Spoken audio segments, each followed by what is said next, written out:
Resumidamente, para nós engenheiros civis formados e recém-formados ou alunos ainda na engenharia, pessoal, a principal função da fundação é receber, tá certo, a carga estrutural e distribuir uniformemente no solo. Ou seja, é uma passagem de transmissão da carga de estrutura para o solo, né? Seja isso uma casinha residencial, seja isso uma edificação, seja isso uma obra verticalizada, uma ponte, um shopping, não interessa. Certo? Nós temos que apoiar essa estrutura na terra, nós temos que apoiar essa estrutura no solo, beleza?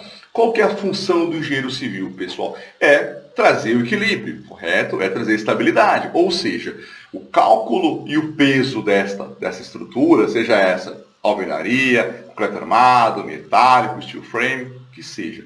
Eu vou colocar isso no solo e o meu solo tem que corresponder, tá certo, à mesma carga de tensão, de equilíbrio, beleza? Então é por isso que a gente mantém essa estabilidade, tá? Jonathan, e o recalque? Isso, pessoal. Toda vez que eu coloco uma estrutura, nós engenheiros calculamos para que essa estrutura, quando ela desça, quando ela acomode no solo, ela acomode uniformemente, beleza? Essa é a nossa missão como engenheiro estrutural, tá? Se eu tenho alguma falha, ou se em algum momento eu errei no cálculo, ou eu não tomei cuidado com o meu solo e esta edificação, como eu posso falar, saiu de equilíbrio, abaixou, melhor, recalcou mais do que um lado, nós chamamos de recalque diferencial. E aí começa a ter fissuras, patologias, mas isso é tema para um outro vídeo, tá? Então vamos entender, beleza? Função nossa estrutural aqui, pegar esse peso todo da estrutura, colocar no solo e fazer com que esse solo aguente, como ele segura essa estrutura e manter um equilíbrio, beleza? Então, resumidamente, essa é a função disso. E aí, pessoal, eu tenho dois momentos, eu preciso ter dois cuidados principalmente. Primeiro, eu tenho que entender que estrutura eu estou colocando, tá? Então vamos falar que eu preciso das informações. Jonathan, eu estou colocando uma casinha térrea, legal, eu já sei mais ou menos a estrutura dela. Eu estou colocando um prédio comercial, eu estou colocando uma estrutura metálica, é uma ponte, né? É uma base de uma caixa d'água, por exemplo, tá? Porque esse dado técnico, né, pessoal, isso vai me remeter ao que? Ao peso. Certo? Por isso que a gente fala, vamos entender de materiais também, porque cada material tem seu peso específico, né? E essa juntada, né, essa somatória de pesos é o que vai dar para a gente a nossa carga. Tá? Então, primeiro, projeto estrutural, informações dos materiais, informações do projeto e memória de cálculo, então eu vou ter ali a distribuição, estrutura, beleza? A outra é o solo, e o solo, galera, eu só consigo com o perfil dele, ou seja, com sondagem. Eu preciso, tá certo, ter a sondagem, pessoal. É por meio da sondagem que eu consigo identificar qual camada desse meu solo tem a resistência necessária para eu poder distribuir, tá certo, esse meu peso. Ou seja, quem, né, de todo esse perfil de solo que a gente tem aqui, conforme essa figura do nosso lado aqui, quem nesse perfil aqui está pronto para receber a minha estrutura, beleza? Então, eu não consigo, pessoal, identificar o perfil sem sondagem, né? Teremos um vídeo só sobre sondagens, os métodos SPT e tudo mais, tá? Para quem não viu um perfil, nunca trabalhou com sondagem, comente aqui que a gente acelera esse vídeo, beleza? Então, pessoal, eu tenho dois momentos. Então, eu tenho a minha estrutura de edificação e eu tenho o meu solo, tá? A estrutura eu recebo o projeto do engenheiro, né? A carga, material, memória de cálculo, a peso, eu tenho isso, já sei como que eu vou trabalhar. O que eu não tenho ainda é a sondagem. Então eu preciso fazer a identificação da camada no meu solo para saber qual solo é mais resistente, qual é a característica desse solo, será que eu tenho um lençol freático, será que eu tenho rocha, tá certo? É por meio dessas duas informações básicas que eu começo a calcular a minha fundação e eu começo depois a projetar a minha fundação, beleza? Então, maravilha, né? Então, já conseguimos identificar aqui quais são os dois momentos chaves para começar a fazer fundação, beleza? Fase de projeto, fase de cálculo. Feito isso, pessoal, eu tenho que entender também, lembrar, quais são os elementos que eu vou encontrar, né? O que eu preciso utilizar aqui para poder projetar agora minha fundação, tá? Vou dividir em dois momentos também. Primeiro, eu tenho que entender quais são os elementos da estrutura, ou seja, quais são os elementos estruturais, quais são os nomes deles, tá? Bloco, sapata isolada, viga baldrame, sapata corrida, estaca tubulão, né? Esses nomes, pessoal, são nomes de elementos estruturais que vão compor, então, depois o meu projeto. Tá? Eu vou juntar, por exemplo, uma estaca com bloco, uma viga baldrame, ou uma sapata corrida, ou uma sapata isolada. Então, eu tenho que entender também quais são os nomes que vão compor o tipo de projeto. Tá? Vamos lá. Vamos de fundação rasa, pessoal. Primeiro, para a gente entender o que é fundação rasa, pessoal, né? Ou fundação direta.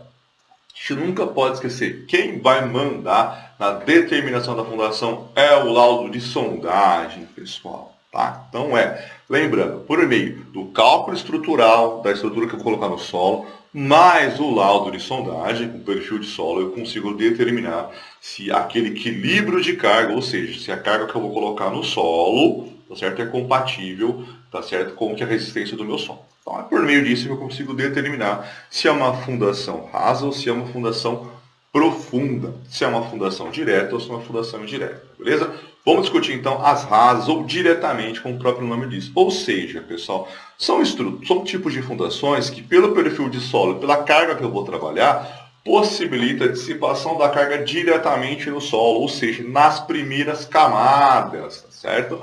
Essas primeiras camadas a gente pode colocar aqui até uns 3 metros de profundidade. Tá? Então até uns 3 metros aí, a gente vai classificar ela aí como sendo, né, uma fundação rasa, uma fundação direta, pessoal. Tá? Então, 3 metros, você tira ali camada vegetal, você limpa. Então basicamente ali, né, a gente vai ter essa diretamente. Tá? Então são cargas de estruturas um pouco mais leves e solos com uma resistência que possibilita esse equilíbrio estrutural. Tá? Então, diretamente lá. E qual que é o perfil disso, pessoal? Qual que é o perfil dessa estrutura? Ou seja, então é uma estrutura que ela tem uma base mais larga, tá certo? Porque ela vai dissipar isso por compressão, né? Eu vou comprimir essa base estrutural que eu vou fazer da fundação, ela vai comprimir o solo e vai distribuir dessa forma. Beleza?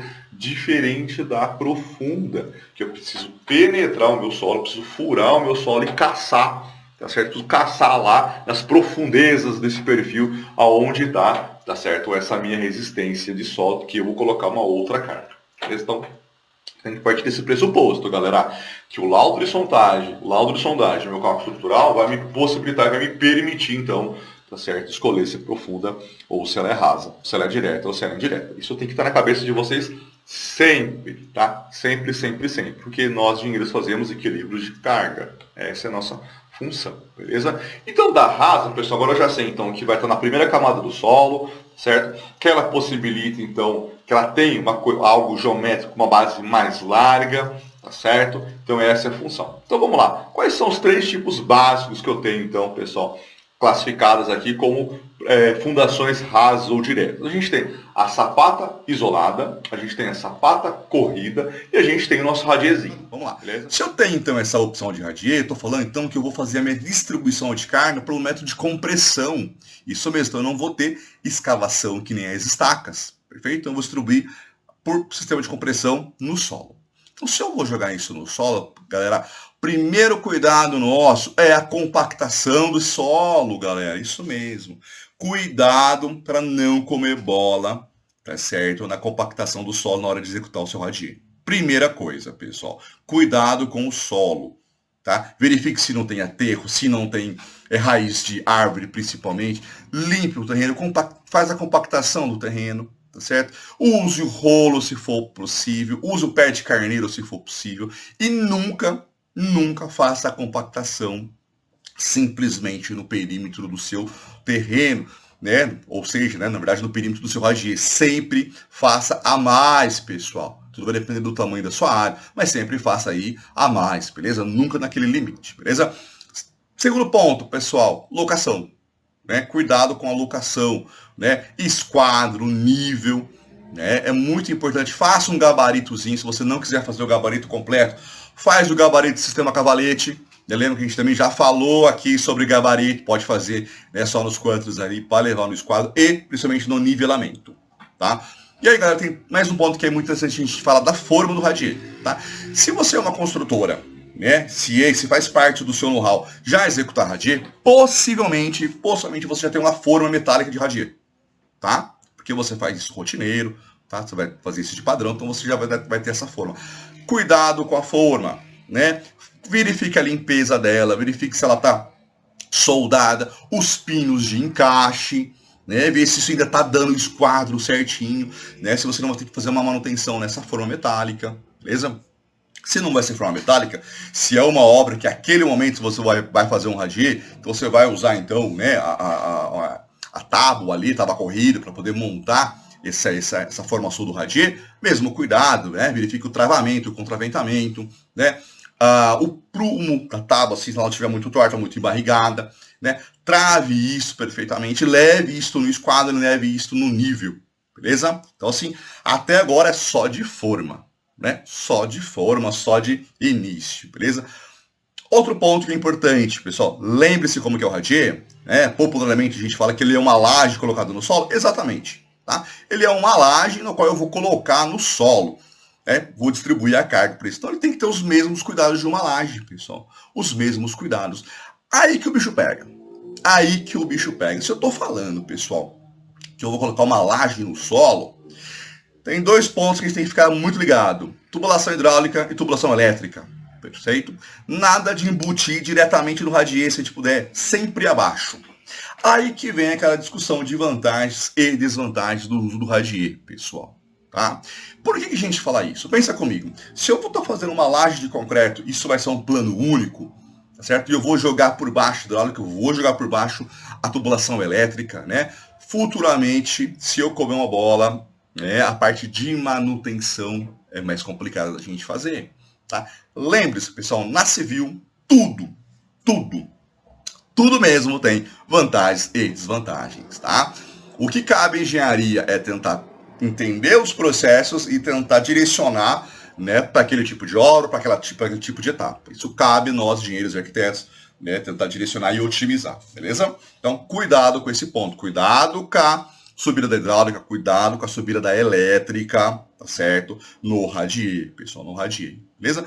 Então, abertura de vala, né? Geralmente, tá? Não é assim, mas geralmente os projetos de hidráulica, banheiros e cozinhas, áreas de serviço, tá? Dentro do radier, eles são muito mais externos, né? A gente tenta evitar colocar isso no meio para não ter que passar toda uma tubulação, né? E a minha laje radier estiver em cima. Então a gente tenta deixar isso um pouquinho mais para a periferia. Isso é projeto. Jonathan, é possível fazer um radier e ter nichos vazados, por exemplo, da hidráulica ali, né, de um banheiro? Pode ser projeto. Você pode fazer um radier com dente, por exemplo, depois só vir com o seu banheiro ali, né? Não conectar estruturalmente essa peça. Isso é projeto, tá? Você pode fazer tranquilamente, mas você precisa projetar para isso, beleza? Então vamos lá. Abri minha vala, hidráulica, elétrica, meti o pau, tá lá dentro, vou agora para a fase da concretagem. Mas antes, lógico, né, pessoal? Lógico, aquele lastro de brita, tá certo? Espalhar o laço de brita, compactar ele, fazer o laço de brita, igual a gente faz, né? Para fundo de sapata, para fundo da viga baldrame, né? Então eu vou soltar aquele lastrinho de brita. Jonathan, pode ser um concretinho magro? Pô, pode, não tem problema, mas a brita já tá fácil de aplicação, né? Fiz o lastrão de brita, bonito, maravilhoso. Tem umas subidas ali, né, da tubulação de hidráulica, às vezes de elétrica, já os pontos de prumados, que depois disso eu vou interligar, né? Joguei aquela lona, né? Por que a lona, pessoal? Ah, a lona vai poder impermeabilizar o radier. Pessoal, a lona tem a principal função. Na hora que eu jogar esse meu concreto, tá certo? Eu não perder essa nata do concreto pro solo. Né? Lembrando, na laje eu tenho uma forma, uma caixaria, no radier eu não tenho. Então, se eu não tenho essa lona, o que vai acontecer? A hora que eu lançar meu concreto, ela vai percolar pelo solo, né, tá certo? Vai infiltrar no solo e eu vou perder a nossa nata, ou seja, eu vou perder a resistência do nosso concreto. Maravilha? Então, brita, lona, tá certo? Espalhei lá a lona, aí eu venho com a armadura. Seguindo o projeto. Então, eu preciso ver, pessoal, como está a distribuição da malha, tá? Ah, que tipo de malha? O projeto vai falar, é uma aqui 61, uma aqui 42, né? É 15 por 15, com FI 6.3, isso vai depender do projeto, beleza? Cálculo lá, projetista mandou pra gente, a gente vai executar, beleza? Malha dupla, tenho malha dupla. Cuidado, pessoal. Tem muito projeto de radier que aonde eu vou ter as paredes, eu tenho treliça ou malha dupla. Cuidado nisso, se liga e aprendam, né, a ler projeto de radier. Se você já tá, eu nunca vi um projeto de radier, eu tenho dificuldade nessa interpretação, comenta aqui pra gente, que aqui no canal, que a gente traz um canal, a gente traz um projeto aqui, discute, vê, olha, isso aqui é sobreposição de malha, aqui ele tá falando que ele tem malha dupla, aqui ele tá falando para colocar uma treliça. Por quê? São os reforços, né? São os reforços que a gente vai utilizar então no nosso radier, que possivelmente a gente vai ter um apoio de parede, né, para evitar a flexão que a gente tem ali, tá? Conferi a armadura, né? Coloquei os meus espaçadores. Lembra que tem... Pô, a gente tá foda. Tem uma aula de espaçador também aqui, pessoal. Lembra da cadeirinha? Cadeirinha mais larga, que é para utilizar na malha? Então, lá a gente fala sobre isso também. Utilize o espaçador, garanta então, tá certo? a linha neutra, né, a malha positiva e negativa, ou a treliça, conforme a orientação do projeto, né, conforme detalhe de projeto. E aí, galera que vai projetar Radier, faça detalhe, faça muito detalhe. A gente gosta de detalhe. Quanto mais detalhado, melhor para a galera que vai executar. Beleza? Maravilha. Fiz isso, concreto, lancei, né? Faço o lançamento do meu concreto, né, com o mangote de preferência. Vou trazer isso com o rolo, né? Vou trazer com um rodão de concreto mesmo. Vou fazer espalhamento, vou nivelar, né, arrasando na minha forma. Tome cuidado que tem muito projeto de Radier, muito projeto de Radier que tem rebaixo. Tá? Ou é rebaixo de um banheiro, ou é rebaixo de uma área de serviço, ou é rebaixo do box do banheiro. Então, cuidado nesse detalhe. Você vai ter que aplicar o rebaixo na concretagem, fazer um gabaritozinho interno lá dentro, criar o rebaixo dele. Não dá para depois você vir com a maquita, cortar, tentar reduzir isso, tá certo? Já perdemos a estrutura do Radier. Lembre-se, isso é algo único, isso é um monoblocão. Maravilha? Fechou? Pessoal, qual que é o principal detalhe aí que a gente tem na fundação, não tem na fundação, mas é no Radier? É a cura. Né? O processo de cura, pessoal. Trabalhar com Radier, eu tenho mais essa etapa que eu tenho que tomar cuidado, que é curar o concreto. Ou seja, é uma laje. Então, fatores de retração, tá certo? Seja isso por uma retração plástica, seja isso por uma retração por secagem. E temos vídeo também de retração aqui nesse canal. A gente tá muito bem alinhado, né, pessoal? Cuidado. Então agora, soltei a minha laje, soltei meu Radier, né? A possibilidade disso fissurar e trincar, porque eu não fiz a cura, aumenta. Tá? Aumenta demais. Diferente quando eu tenho uma sapata corrida, quando eu tenho uma sapata isolada, quando eu tenho saqueamento, que eu não tenho essa preocupação de secagem, né? Eu não tenho essa preocupação de fissurar. Por quê? O formato da peça geométrica. Né? Eu tenho blocos que vão estar enclausurados por forma, né? Eu tenho seções menores e alturas maiores que, no processo de secagem do próprio concreto, né? Lembra?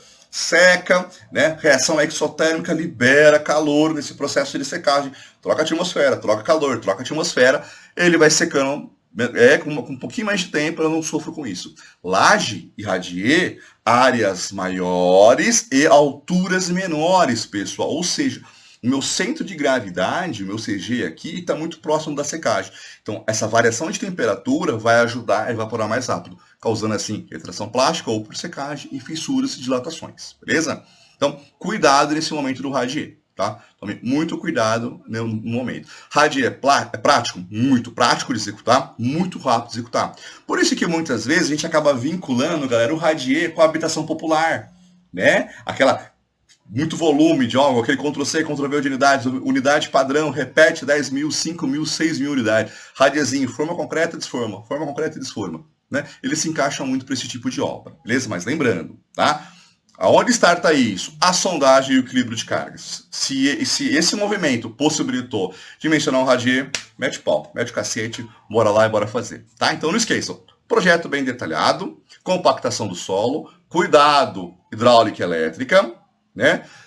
Malha, reforço da estrutura, vejam isso, tá certo? Lançamento do concreto e não vou esquecer da cura do Radier, pessoal. Beleza? Qual que é a diferença, pessoal, entre a sapata isolada e o bloco de coroamento? Toda a diferença possível, beleza? Primeiro que a sapata corrida, a sapata isolada, pessoal, ela é uma fundação direta, tá? Então, eu não tenho abaixo dela nenhum outro tipo de estrutura. Então, a dissipação de carga é para o sistema de compressão. Tá? Então eu tenho minha unidade construída, beleza? Eu vou dispor essa carga em cima dessa sapata. Isso tem uma base mais larga, a gente falou no vídeo, tem essa base mais larga então, e aí eu tenho, pode ser um quadradão, pode ser um retangular, um trapézio, a gente tem toda essa formação na nossa estrutura, beleza? Isso vai dispor então diretamente no solo, bum, como fosse um pezão. Isso eu vou distribuir com pressão, beleza? Então é uma fundação direta.